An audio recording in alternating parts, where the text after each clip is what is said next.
welcome everybody. As Coco said, my name is Kate Seymour and I am the current chair of the International Council of Museums Committee for Conservation. The Committee for Conservation is a global body. We have about 5,000 members spread all over the world, and we organize events and activities in our 21 working groups.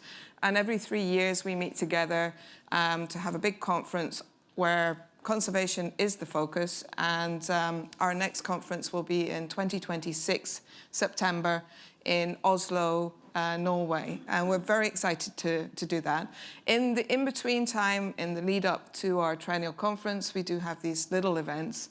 This is not really a little event. TEFAF is very big and has also a global outreach. And we're very pleased to partner again with Aon and with the Museum Restoration Fund from TEFAF. TEFAF sells, obviously, to museums, and ICOM has a code of ethics, and it says very clearly in the code of ethics that we should not be selling to museums. So what am I doing here? Well, we're here because of the conservation aspect, and the Museum Restoration Fund very generously fund 2 projects each year which highlight museums and issues of conservation in the museums. So with that note, I'd like to welcome the National Gallery of Ireland and Kim Smith, who is going to give a little introduction later, Natalia Marco, who will also give a little introduction later. What we do with these conversations is we have a balance point, and we've invited Luke Hostady here today to be that counteractive to the museum that has won the prize. So I'm going to ask Luke to start and give a short introduction to himself and maybe put a little bit in perspective the concept that we are going to talk about today. Thank you, Luke. Thank you very much, Kate. If we can maybe advance a couple of slides. Oh, I'm too slow. Yes, thank you. So hello, welcome. I'm very grateful that today we can have this gathering and discuss this amazing painting by Mazzolino. For me, for well over a decade, I've been employed at SRAL, as you see here. The bottom right image shows our main studios, and in the building to the left, there's a level where we have a public studio in the museum, in the Bonnafante Museum, and the public can see what we're doing there. And this is, I think, quite a distinction from past conservation approaches. So at SRAL now, a team of over 15 people, they are working together to conserve and preserve our shared cultural heritage. My expertise comes from the conservation of panel paintings, specifically remedial conservation and restoration of panel paintings. And I love doing the research of these paintings as well. And we can, I think, already advance to the next slide. One of these research projects I've been involved in is the Bosch Research and Conservation Project. So we have been examining all these paintings by Hieronymus Bosch, and it was a fascinating way to look at using different imaging techniques, for example, like visible light imaging, infrared reflectography, infrared photography, UV fluorescence imaging, to arrive at more information on these paintings to better understand them. What we also did, and this is actually an introduction to my first question, which will be to Kim Smith, because this painting is painted by Lucas Cranach the Elder, and he copied Hieronymus Bosch. This is a massive, really incredibly large judgment triptych. And what is fascinating, I think, is that in this painting, we see many details that are really one-to-one copied. It is absolutely impossible to copy this painting without the original by Bosch being present, or that without Cranach having seen it. But what is fascinating, I find, is that if you look at the detail in the left, is that this is not Bosch. This is Cranach. This is incredibly clear that this is Cranach, his style, his way of painting. So my question is, because I understood that Mazzolino also incorporated stylistic features from painters across the Alps, north of the Alps. For example, Dürer, but also Cranach. And this painting is only painted 3 years before Cranach did this last judgment. So how do we see Cranach's influence in this painting? Or maybe, if you'd like, also to share a bit of information about the painting technique of this painting in particular. Maybe I'll introduce myself first. Please do. So I'm Kim Smith, the head of collections and research at the National Gallery of Ireland. For those of you who don't know, we're a public government-funded institution.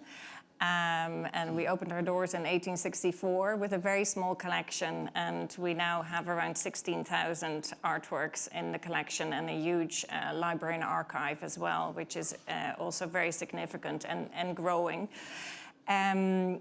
Our collection is a lot of the best of Irish art, so historic Irish art, modern, and also into the contemporary. So our portrait gallery in particular is where we commission artworks, and we also have a very strong European collection and always had. And of course, this is where our Mazzolino fits in.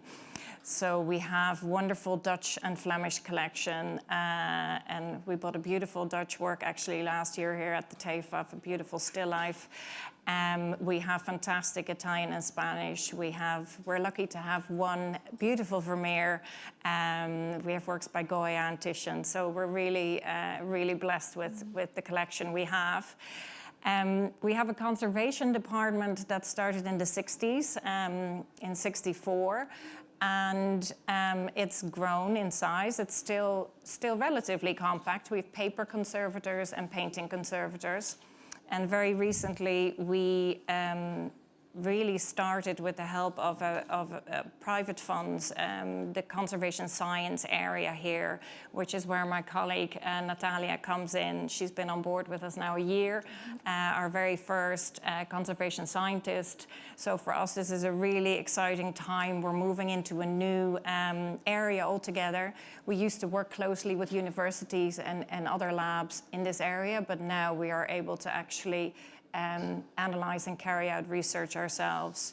So the Mazzolino fits into that picture because this is for us an amazing opportunity to look really carefully at this painting, carry out analysis, and see how we can help it. Because this picture is incredibly important, really. Ludovico Mazzolini is a Renaissance painter. This picture is from 1521. He worked mainly in Ferrara, also in Bologna a little bit, but he was born and he died in Ferrara. And this is one of his masterpieces. Unfortunately, this picture has quite a troubled past when it comes to conservation. Our earliest records of it are from the 50s, so before we actually had a conservation studio. And there was a note on file from a technician from the Courtauld that said this work is flaking and there's issues with it and it shouldn't travel and it shouldn't be shipped. I don't know whether there were at the time questions around it going somewhere, but it didn't travel. And then in the 60s, when our own conservation department started up, they looked at it again, and only in the 70s really did they try to address the issues with it, which are really a lot of flaking, particularly around the dovetail joints that connect 3 panels. This work is made up of 3 horizontal panels. And where the butterfly joints are where you can really see a lot of the cracking and the paint lifting. So that has been like that for a long time. In the 70s, they tried to do something with it, unsuccessfully, unfortunately. So it hasn't been on display for a very long time because it's just simply too fragile. So now with this great opportunity that we have with the funding that we're receiving, we can look at it really carefully, analyze it, see where do these issues come from? Are they inherent in the work? Is it because of its journey? And And only once we know really what the cause of it is, obviously, can we do something about it and hopefully put it back on public display. So it's the crossing of the Red Sea, which I think you can all see. And the Israelites have gone safely to the right. Moses is there pointing his staff and basically closing the sea again with the Egyptians, well, perishing really. God is there on the upper right. And our notes say that this picture has 150 people in it. We're not sure if one of you feels like counting them while we're sitting here. I don't think it's actually quite 150, but it's a lot. And we'll talk to you a little bit more later because I think he intended to actually, at some point, even paint more. So I think to come back to what you were asking me, unfortunately, we don't really know. He did look, there's very clear local influences here from Ferrara and his contemporaries for sure. But also, as you say, he would have looked at Northern artists. And I think where you can mainly see it is in the expression of the faces and how he painted those. For sure, you can see that Northern influence, but it's not a very typical work for him. He painted a very small scale, little, a lot of Holy Family scenes, very small. This is, for him, a very large work and something he started doing more later in life when his career matured. And that may be part as well of the issues that we're experiencing, but we might get back to that. I think I'll stop talking and pass over to my very, very capable colleague. Thank you, Kim. Thank you, Kate, and thank you, Luke. And thank you all for being here today. I'm Natalia Macro. I'm the Conservation Research Scientist at the National Gallery of Ireland. I just started actually 1 year ago. And my main task is to set up the first analytical lab in the whole island of Ireland, which is, it's great. It's a great opportunity. It is really challenging, of course, but it's also really stimulating. It is really important for us to have an in-house facility where we have all the analytical equipment, really in close collaboration, actually inside the conservation studio, which is embedded in the gallery, and that fosters incredible conversations, both with the conservators and the curators and the rest of the staff. And I think that's really powerful, of course, for what concerns technical analysis and technical art history, and sort of to deepen our understanding of the artworks and the artist. In this case, this is a particularly challenging and interesting example on how science and conservation can work together. This is an incredibly complicated panel, as you can see, and we have information on similar artworks in a smaller scale that are now part of collections of different institutions across Europe. And these different institutions have carried out some analysis. So what is really important for us at this level is to be able to compare our results with what they got, of course, and to be able to see what was the evolution in Mazzolino's technique, because we know that such a large-scale panel was, of course, really complicated to realize for him. It must have taken probably years. So in our case, the scientific investigation can be a really powerful tool to deepen our understanding of the materials and the techniques. I was just wondering, in relation to that, and the future conservation treatment of this painting, how do you look at it? What are for you the key values in this painting that really need to be supported and maybe enhanced in the conservation treatment if possible? Well, that's a great question. I think it really depends on the case. In this specific case, again, this is a large-scale panel, and we want to be able to show it to the public. We want to be able to bring it back to the public so they can actually take a look at it. I know it looks like it's in great conditions, judging from the picture, and it is actually in good conditions, but there are issues and there are challenges in conservation. Now, in this case, what has been incredibly important is technical photography, which is actually a branch of, it's a scientific branch of photography. Thank you. Well, this is actually Luke's territory, so I'll let him speak about this. But I just want to say that technical photography is an incredibly important tool in conservation and conservation science because it's totally non-invasive, which means that we don't actually need to take any sample nor damage the surface of the painting or panel in this case. We will normally take samples. I know this might sound a little bit bad, but we actually take very small micro samples, almost impossible to see at the naked eye. But if it's possible, we will still like to avoid it. So every kind of non-invasive technique, it's incredibly important, and in particular technical photography, because it's sort of the first step to gain more insight and understanding into the composition of a painting. Yes. Yes. Yeah, I just wanted to, I included these images just to make clear that when we're looking at a painting, we as human beings, we can only see it in visible light. And if you look at the electromagnetic spectrum to the left, you see that this is just the visible part that we can register is only a tiny part of the spectrum. There is so much more, there's so many more types of radiation that we can utilize to come to a deeper understanding of these paintings. And this is, of course, a spectacular example of a Bosch painting, the St. John on Patmos in Madrid, where you see in the left part of the image, you see the visible light. At the top part, you see the X-radiography. And as we see in the bottom right illustration, so X-rays, they pass through all the layers, and they will, say heavier elements will absorb the X-rays, which will show up in these X-rays as white spots. If we look at infrared images, for example, and we will see more of that later, those infrared radiation is absorbed by carbon-containing materials. So, for example, if the artist used carbon in his underdrawing material, we can reveal the underdrawing. And that is the bottom right image that we see here. So you can clearly see that in this case, Bosch had painted a donor figure, which is then later painted out with this weird shrubbery and plant.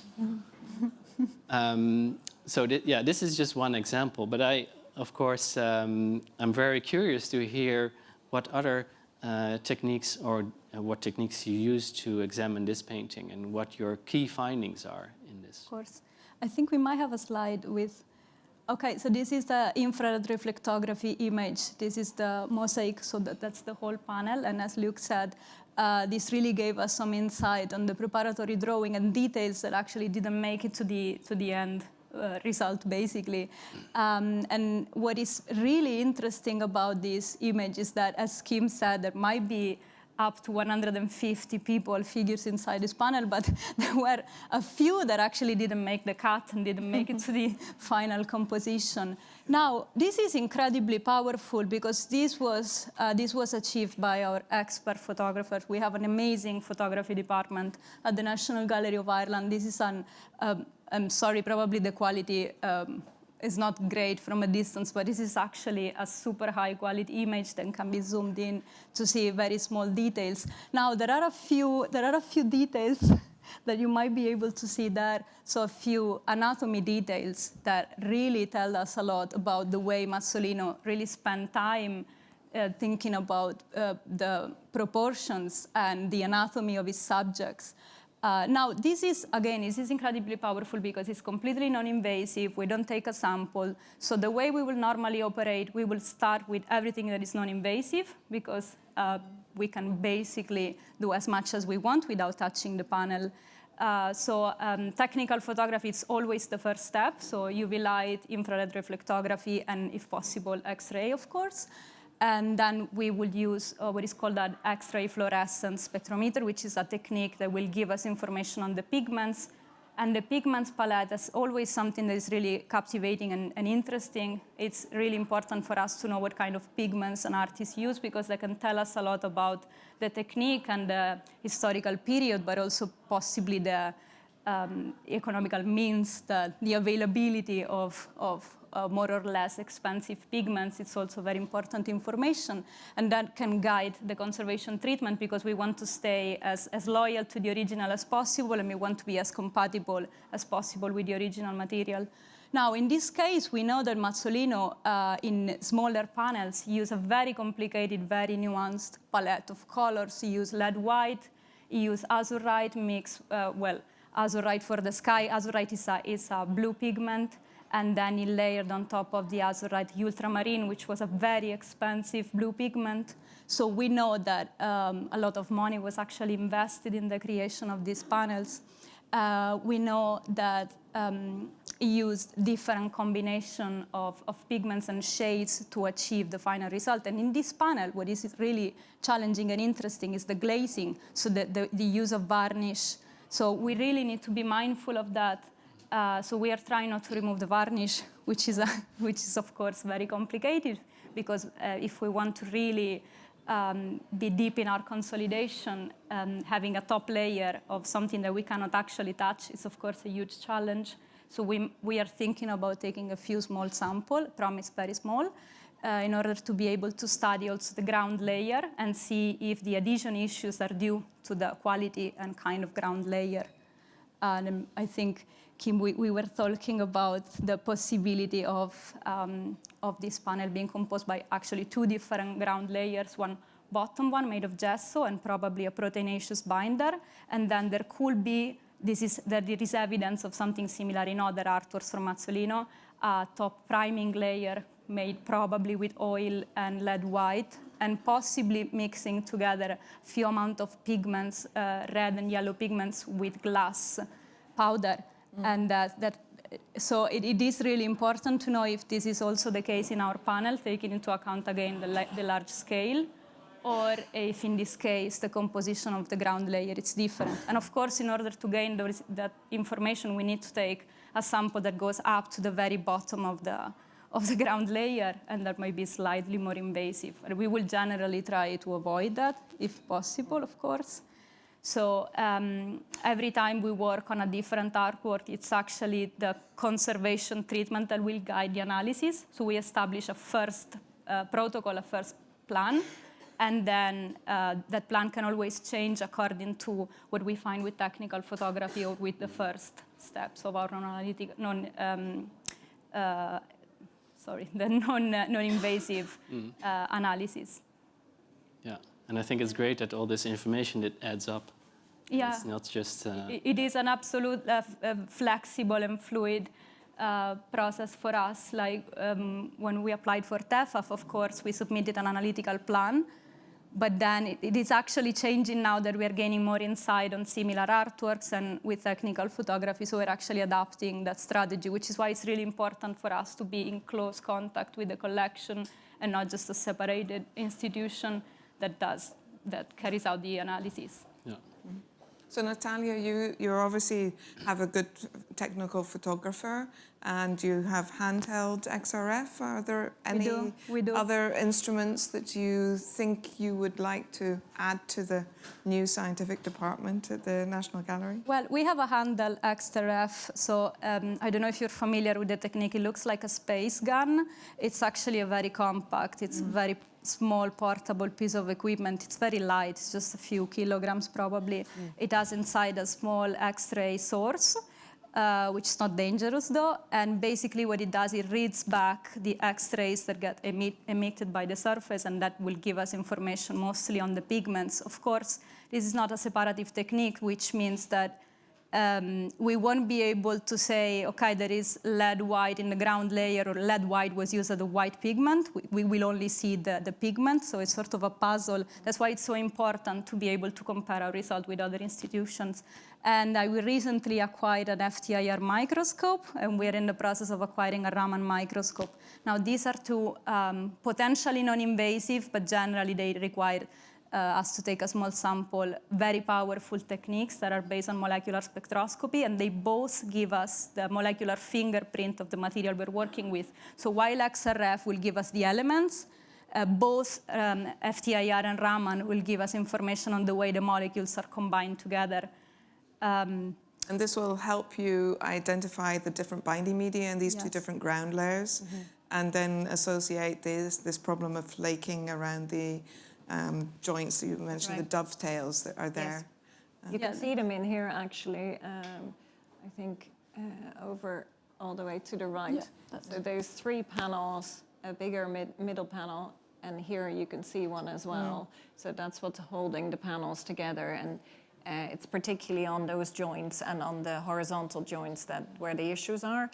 And I think because there's been such a long history of cracks, there's actually a lot of dirt in those cracks. So it's to find a way to remove that without, as Natalia said, removing the whole varnish layer, which, as is the case with many paintings, is kind of supporting it as well, of course.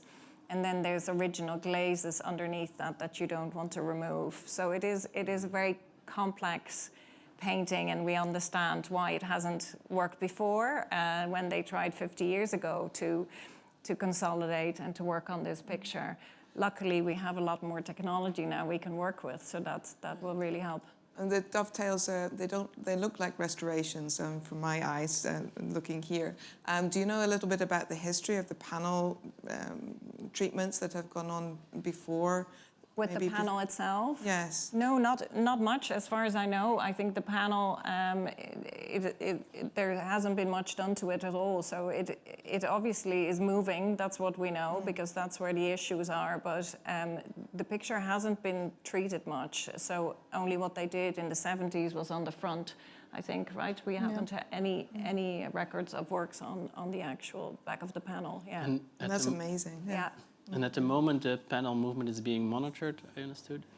Well, all we can do at the moment is really, obviously we're doing a lot of research, but it just needs to stay where it is and not move, I think is the main issue at the moment, and stay in the same conditions, of course. So because it is such a masterpiece and it's really magnificent, and I hope you will be able to see it on our wall, because it's always hard to talk about a painting and not being actually able to see it.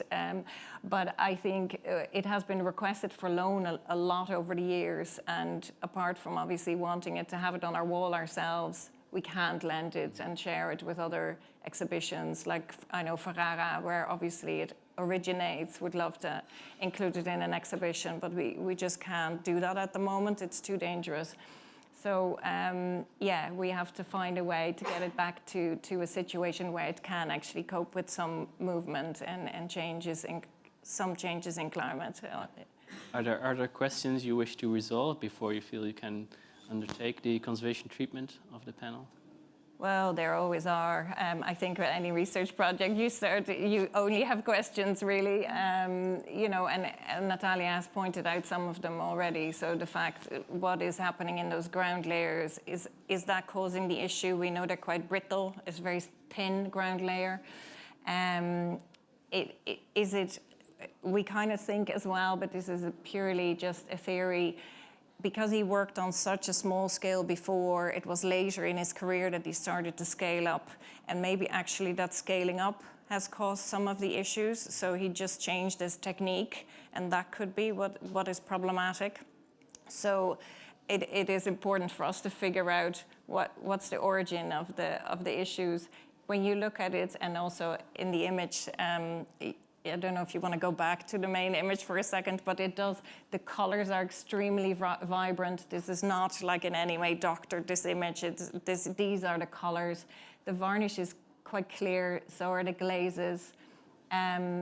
So from a distance, it looks actually in very good nick, but it does need an awful lot of work. So it will be a combination of talking to our colleagues, particularly in the Gemälde Gallery in Berlin, who have a bigger panel, in Rome as well, who have a slightly similar composition, but this is quite unique. This kind of crowded, as you say, kind of Germanic northern scene almost, is unique for Mazzolino. So yeah, we're excited to be working on it, and hopefully we will in the end have a picture that we can put out on display again. Yeah.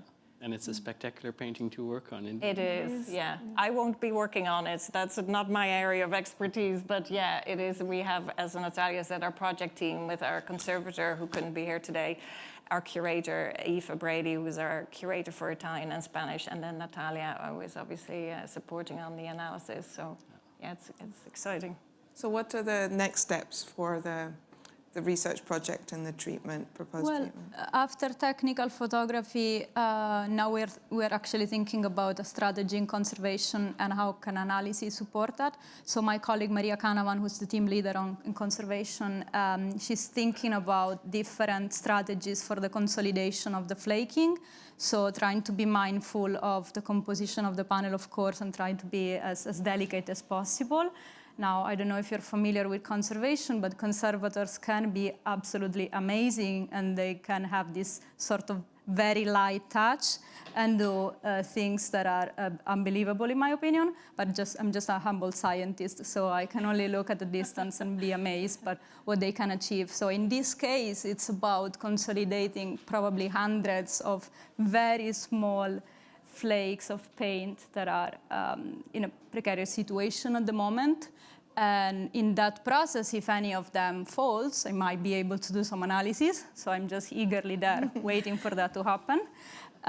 So the next strategy will be, the next step will be to start carrying on some portable XRF, so X-ray fluorescence, to study the pigments, because I'm particularly interested in that green. I think it's really vibrant shade of green. And also, I don't know if you can see it from this picture, but his halos, Mazzolino is very famous for his gold shell halos and then gold shell details. So very minute, very small details made of actual gold.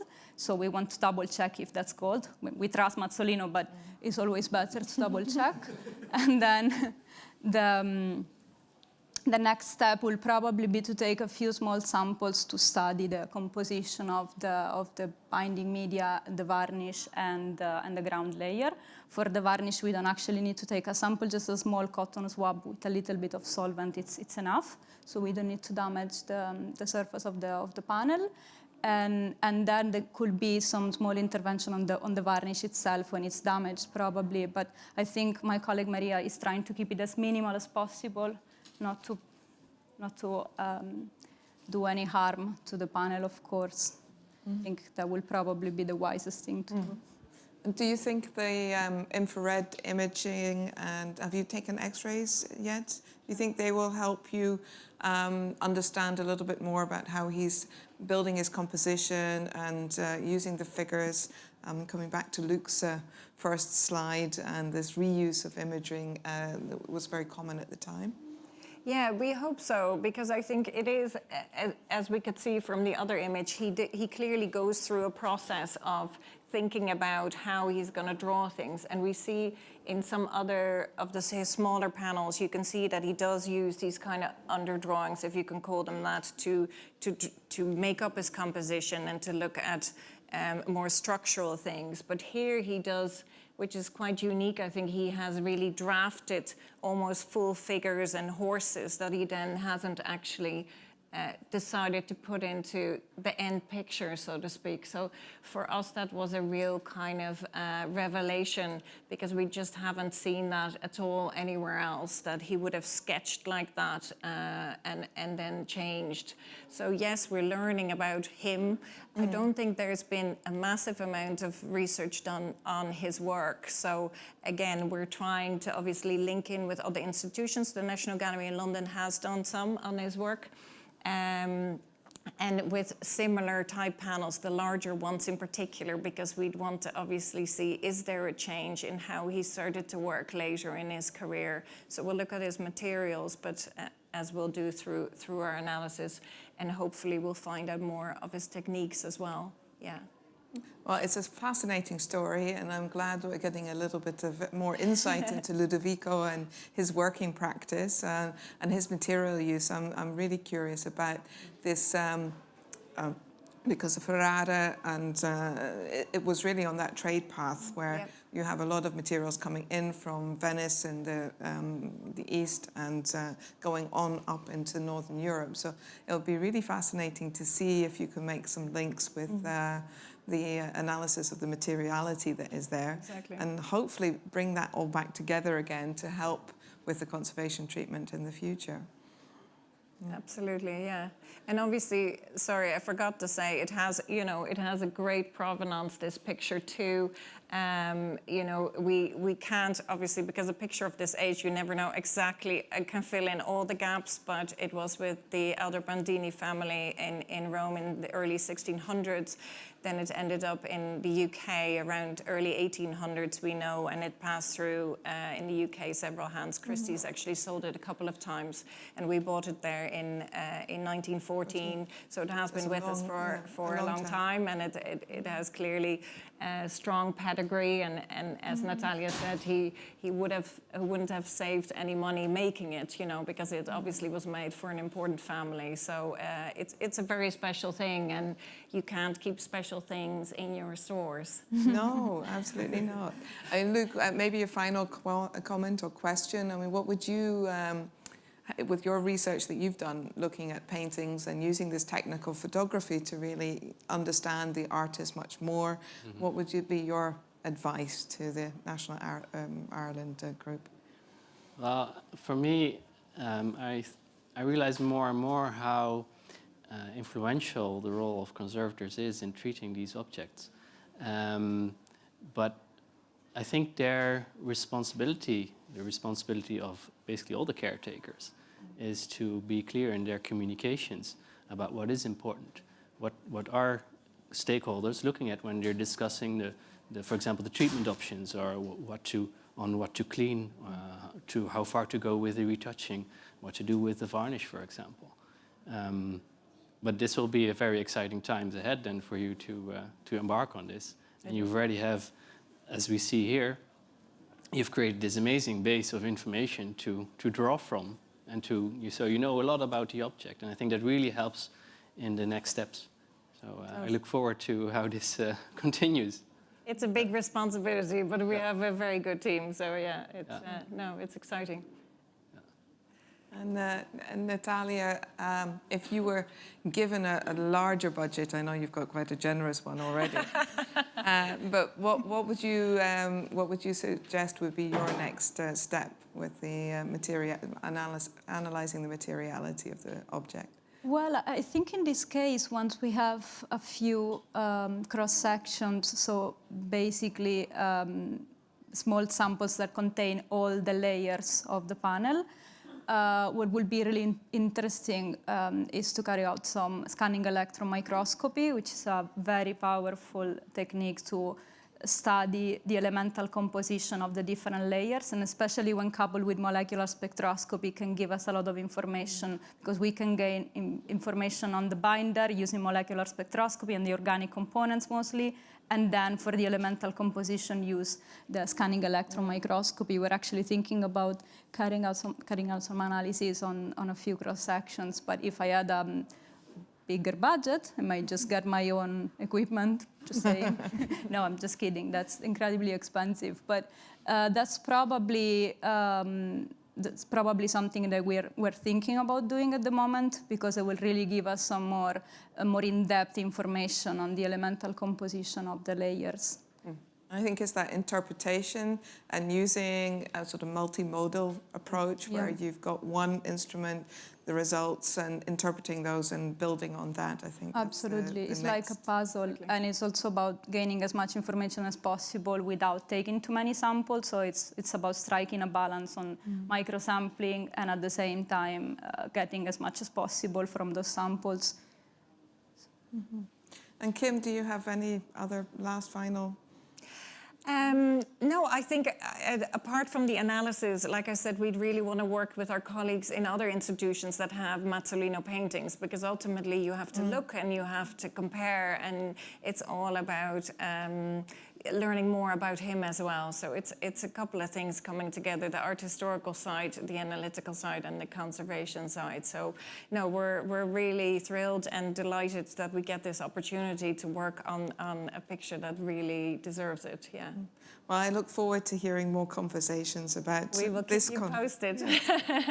And just a final thank you very much to the museum Restoration Fund from TEFAF, to Luke Hochsteder, to Natalia Marco, to Kim Smith. Thank you so much for sharing this afternoon with us. And what a wonderful painting to go and have a look in the booth there. And I look forward to coming to Ireland to see it in person. You're all welcome.